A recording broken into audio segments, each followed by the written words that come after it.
Hábitos atômicos, a segunda lei.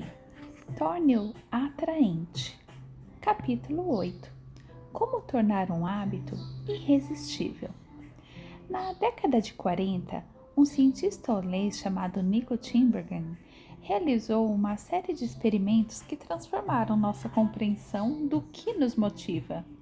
Tinbergen, que acabou ganhando um prêmio Nobel por seu trabalho, investigava gaivotas prateadas, as aves cinzentas e brancas frequentemente vistas pela costa da América do Norte.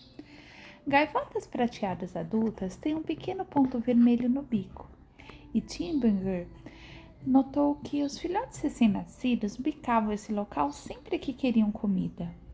Para começar o experimento, ele criou uma coleção de falsos bicos de papelão, apenas para uma cabeça sem corpo. Quando os pais saíram, ele foi até o ninho e ofereceu esses bicos aos filhotes. Os bicos eram falsificações óbvias e ele assumiu que os filhotes os rejeitariam por completo. No entanto, quando as pequenas gaivotas viram a mancha vermelha no bico de papelão, bicaram como se fosse a de suas mães.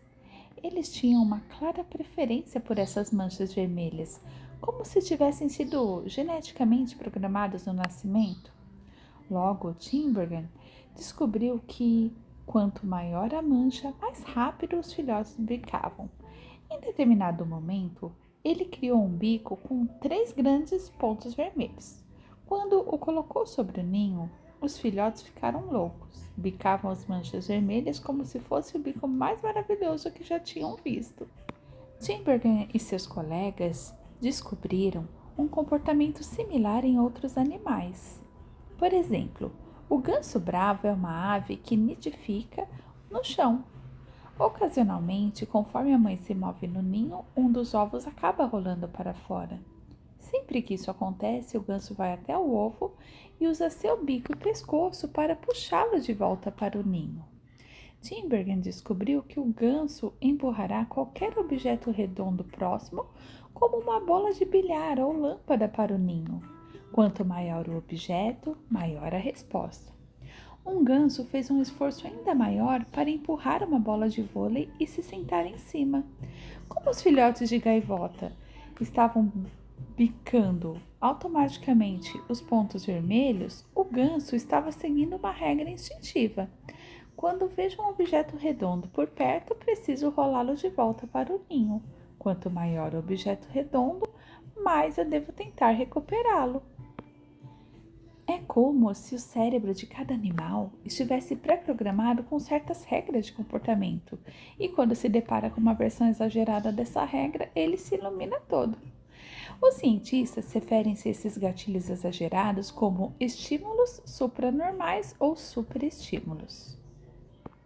Um estímulo supranormal é uma versão aumentada da realidade, como um bico com 3 pontos vermelhos ou um ovo do tamanho de uma bola de vôlei, e provoca uma resposta mais forte do que a normal. Os seres humanos também são propensos a gostar de versões exageradas da realidade. A junk food, por exemplo, leva nosso sistema de recompensa a um frenesi. Depois de passar centenas de milhares de anos caçando, colhendo frutos da natureza, o cérebro humano evoluiu para valorizar o sal, o açúcar e a gordura. Tais alimentos são frequentemente densos em calorias e eram bastante raros quando os ancestrais perambulavam pela savana. Quando você não sabe de onde vem a sua próxima refeição, comer o máximo possível é uma excelente estratégia de sobrevivência. Hoje, no entanto, vivemos em um ambiente rico em calorias. A comida é abundante, mas seu cérebro continua a desejá-la como se fosse escassa. Atribuir um alto valor a sal, açúcar e gordura não é mais vantajoso para a nossa saúde, mas o desejo persiste porque os centros de recompensa do cérebro não se alteraram. A indústria moderna alimentícia depende do prolongamento dos nossos instintos até um propósito, até além do propósito. Um dos principais objetivos da ciência dos alimentos é criar produtos mais atraentes para os consumidores. Quase todos os alimentos em um saco, caixa ou pote foram melhorados de alguma forma, mesmo que apenas com aromatizante adicional.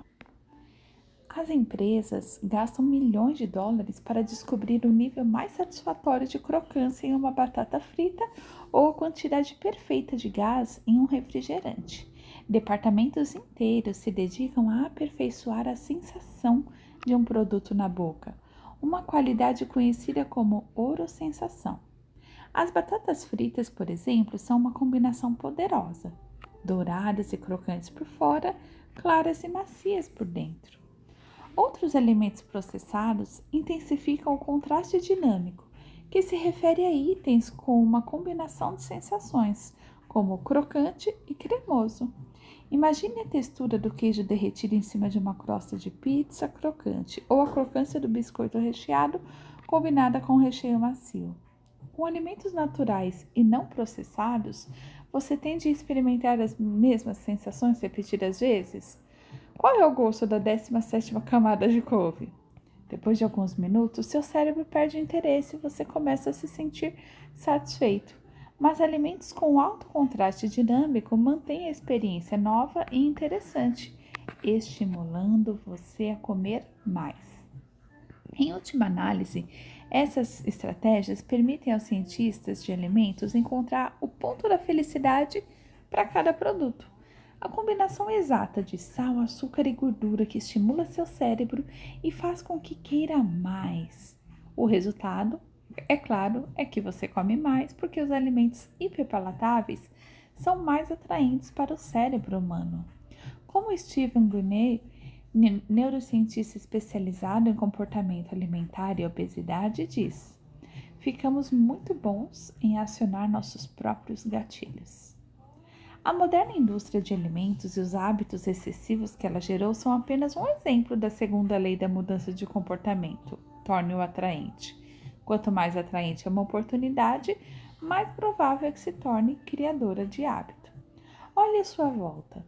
A sociedade está repleta de versões altamente projetadas da realidade que são mais atraentes do que o mundo e nossos ancestrais vieram. As lojas apresentam manequins com quadris e seios exagerados para vender roupas. A mídia social oferece mais curtidas e elogios em poucos minutos do que conseguimos no escritório ou em casa. Propagandas são criadas com a combinação de iluminação ideal, maquiagem profissional e edições de Photoshop. Nem a modelo se parece com ela mesma na imagem final. Esses são os estímulos supranormais do nosso mundo moderno. Eles exageram características que são naturalmente atraentes para nós. O resultado é que nossos instintos vão à loucura, levando-nos a hábitos de compras, usos de mídia social e alimentares excessivos, entre outros. Se a história servir de guia, as oportunidades do futuro serão mais atraentes que as de hoje. A tendência é que mais recompensas se tornem mais concentradas e os estímulos mais atraentes. A junk food é uma forma mais concentrada de calorias do que alimentos naturais. Destilados são uma forma mais concentrada de álcool do que cerveja. Videogames são uma forma de jogo mais intensa que tabuleiro. Comparadas à natureza, essas experiências compactas e recheadas de prazer são difíceis de resistir. Temos os cérebros de nossos ancestrais, mas as tentações que eles nunca tiveram que enfrentar. Se quiser aumentar as chances de um comportamento ocorrer, você precisa fazer com que ele se torne atraente.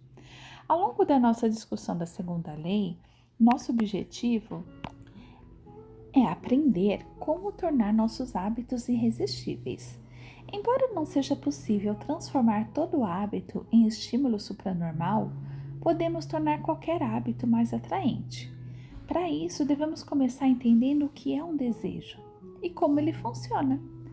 Vamos começar examinando uma assinatura biológica que todos os hábitos compartilham: o pico da dopamina. O ciclo de feedback é acionado por dopamina. Os cientistas conseguiram identificar o momento exato em que o desejo ocorre medindo um neurotransmissor, chamado de dopamina. Essa substância, ela ganhou a importância em 1954, quando os neurocientistas James Oates e Peter Milner fizeram um experimento. que revelou os processos neurológicos por trás da vontade e do desejo. Ao implantar eletrodos no cérebro de ratos, os pesquisadores bloquearam a liberação de dopamina. Para surpresa dos cientistas, os ratos perderam toda a vontade de viver. Eles não comiam, não acasalavam, não desejavam nada. Dentro de alguns dias, morreram de sede. Em estudos de acompanhamento, outros cientistas também inibiram as partes dopaminérgicas do cérebro, mas dessa vez borrifaram apenas gotas de açúcar nas bocas dos ratos com supressão de dopamina. Suas carinhas se iluminaram com prazer por causa da substância saborosa. Mesmo com dopamina bloqueada, eles gostaram do açúcar como antes. Eles simplesmente não desejavam mais. A capacidade de sentir prazer permaneceu, mas sem a dopamina, o desejo morreu. Sem desejo, a ação foi interrompida. Quando outros pesquisadores reverteram esse processo e inundaram os sistemas de recompensa do cérebro com dopamina, os animais praticavam os hábitos a uma velocidade vertiginosa. Em um estudo, os camundongos receberam uma poderosa dose de dopamina toda vez que enfiavam o nariz em uma caixa. Em poucos minutos, os ratos desenvolveram um desejo tão forte que começaram a enfiar o nariz na caixa 800 vezes por hora. Os humanos não são tão diferentes. O jogador médio de máquinas caça-níqueis gira a roda 600 vezes por hora. Os hábitos são um ciclo de feedback acionado por dopamina. Todo comportamento altamente formador de hábito, seja consumir drogas, junk food, jogar videogames, navegar em mídias sociais, está associado a níveis mais altos de dopamina. O mesmo pode ser dito de nossos comportamentos habituais mais básicos, como comer, beber, ter relação sexual e interagir socialmente.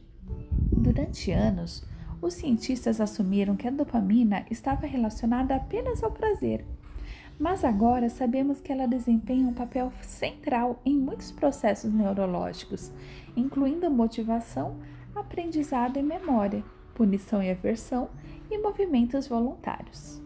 Quando se trata de hábitos, a principal conclusão é a seguinte: a dopamina é liberada não apenas quando você experiencia o prazer, mas também quando o prevê.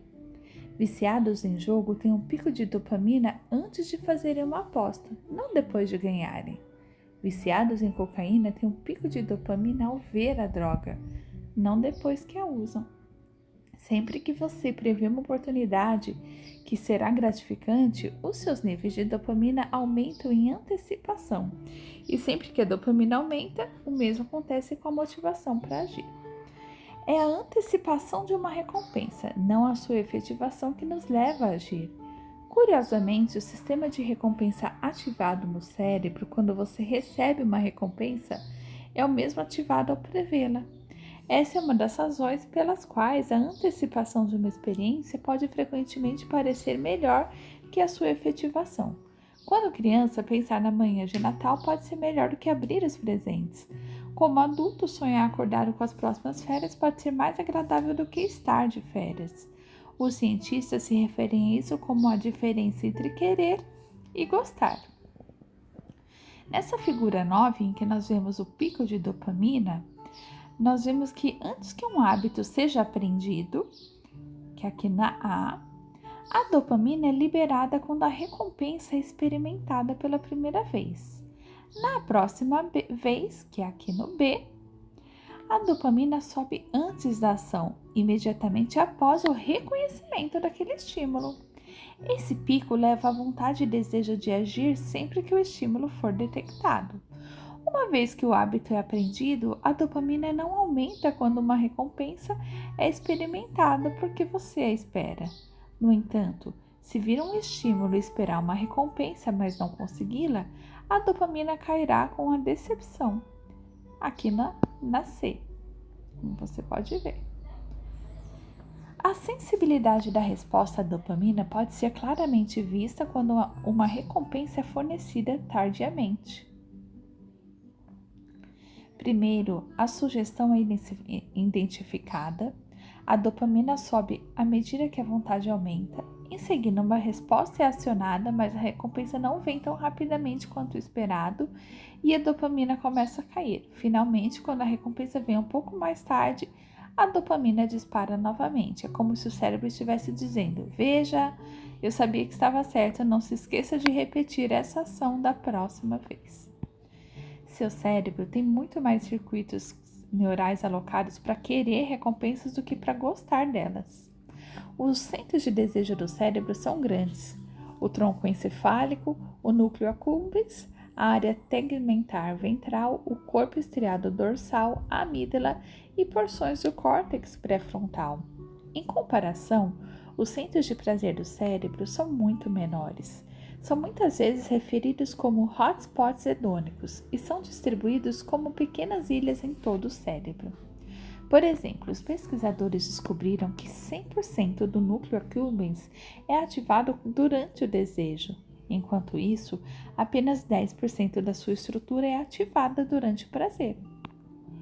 O fato de o cérebro alocar tanto espaço precioso para as regiões responsáveis pela vontade e desejo fornece mais uma evidência do papel crucial que esses processos desempenham. O desejo é o mecanismo que impulsiona o comportamento. Toda ação é tomada por causa da antecipação que a precede. É o desejo que leva à resposta. Essas ideias revelam a importância da segunda lei da mudança de comportamento. Precisamos tornar nossos hábitos atraentes porque, antes de tudo, é a expectativa de uma experiência recompensadora que nos motiva a agir. É aí que entra uma estratégia, conhecida como empacotamento de tentações. Vamos lá, como usar o empacotamento de tentações para tornar os seus hábitos mais atraentes? Ronan Byrne, estudante da engenharia elétrica de Dublin, na Irlanda, gostava de assistir Netflix, mas também sabia que deveria se exercitar com mais frequência. Colocando suas habilidades de engenharia em prática, Byrne desmontou sua bicicleta ergométrica e a conectou no seu notebook e à televisão. Então, escreveu um programa de computador que permitiria a execução de Netflix apenas se ele estivesse pedalando a uma certa velocidade. Se ele diminuísse a velocidade por muito tempo, qualquer que fosse o programa que estivesse assistindo seria pausado até que ele recomeçasse a pedalar. Ele estava, nas palavras de um fã, eliminando a obesidade a cada maratona de Netflix. Ele também estava empregando o empacotamento de tentações para tornar o seu hábito mais atraente. O empacotamento de tentações funciona vinculando uma ação que você deseja fazer com uma que você precisa. No caso de Bernie, ele empacotou assistir a Netflix, que era uma ação que ele queria fazer, com pedalar a bicicleta ergométrica, que era uma sensação que ele precisava. As empresas são mestres em empacotamento de tentações. Por exemplo, quando a American Broadcasting Company, mais conhecida como ABC, lançou sua programação para as noites de quinta-feira para a temporada 2014-2015, promoveu o empacotamento de tentações em uma escala maciça. Toda quinta-feira, a companhia exibia 3 programas criados pela roteirista Shonda Rhimes: Grey's Anatomy, Scandal e How to Get Away with Murder. Ela chamou o grupo de TGIT na ABC, que significa graças a Deus é quinta-feira. Além de promover programas, a ABC incentivava os espectadores a fazer pipoca, beber vinho tinto e aproveitar a noite. Andrew Kubitz, chefe de programação da ABC, descreveu a ideia por trás da campanha. Vemos a quinta-noite como uma oportunidade de audiência, com casais ou mulheres que querem relaxar e se divertir, beber seu vinho tinto e comer pipoca. O brilhantismo dessa estratégia é que a ABC estava associando a coisa que ela precisava que os espectadores fizessem, que seria assistir os seus programas, com as atividades que seus espectadores já queriam fazer: relaxar, beber vinho e comer pipoca. Com o tempo, as pessoas começaram a conectar assistir a ABC à sensação de relaxar e se divertir. Se você quer beber vinho tinto e comer pipoca às 20 horas, toda quinta-feira, Então, em determinado momento, 20 horas na quinta-feira, passa a significar relaxamento e entretenimento. A recompensa é associada ao estímulo e o hábito de ligar a televisão se torna mais atraente. É mais provável que você ache um comportamento atraente se conseguir fazer uma de suas coisas favoritas ao mesmo tempo. Talvez queira ouvir sobre as últimas fofocas das celebridades, mas precisa entrar em forma. Usando o empacotamento de tentações, você só vai poder ler os tabloides e assistir aos reality shows na academia. Talvez queira cuidar de seus pés, mas precisa limpar a sua caixa de entrada. A solução: só vá a pedicure se enquanto isso analisar seus e-mails. O empacotamento de tentações é uma maneira de aplicar uma teoria da psicologia conhecida como princípio de Premack. Nomeado após o trabalho do professor David Premack, o princípio afirma que comportamentos mais prováveis vão reforçar os menos prováveis. Em outras palavras, mesmo que não queira analisar seus e-mails de trabalho, você vai se tornar condicionado a fazê-lo se isso significar fazer ao mesmo tempo algo que realmente quer. Você pode até mesmo combinar o empacotamento de tentações com a estratégia de empilhamento de hábitos, tratado no capítulo 5, para criar um conjunto de regras que guiem seu comportamento. Vamos lá! A forma de empilhamento de hábitos mais o empacotamento de tentações é: depois de hábito atual, eu irei hábito que preciso. Depois de hábito que preciso, eu vou hábito que quero. Se você quer ler as notícias, mas precisa expressar mais gratidão, depois que eu tomar meu café, vou dizer uma coisa que eu sou grato que aconteceu ontem. É algo que eu preciso. Depois de dizer a coisa que eu sou grato, eu vou ler as notícias, algo que eu quero. Se você quer assistir esportes, mas precisa fazer ligações de vendas, primeiro, depois que eu voltar do meu horário de almoço, vou ligar para 3 clientes em potencial, algo que eu preciso. 2. Depois de ligar para 3 clientes em potencial, vou assistir a ESPN, algo que eu quero. Se você quer verificar o Facebook, mas tem que se exercitar mais. Primeiro, depois que eu sair do telefone, vou fazer 10 polichinelos, algo que eu preciso. Depois de fazer 10 polichinelos, aí eu vou checar o Facebook. A esperança é que em determinado momento você esteja ansioso para ligar para 3 clientes ou fazer 10 polichinelos, porque isso significa que poderá ler as últimas notícias sobre esportes ou checar o Facebook. Fazer o que precisa significa fazer o que quer.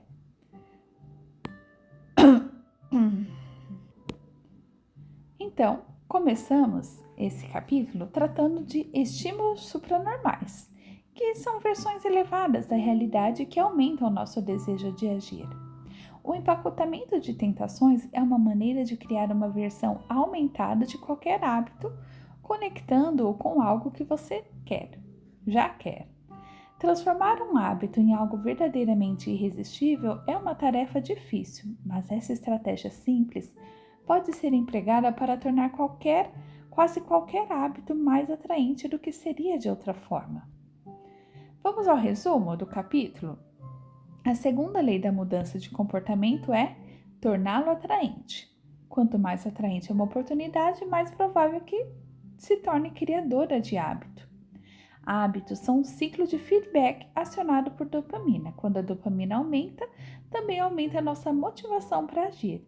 É a antecipação de uma recompensa, não a efetivação, que nos leva a agir. Quanto maior a antecipação, maior o pico de dopamina. E o empacotamento da tentação é uma maneira de tornar seus hábitos mais atraentes.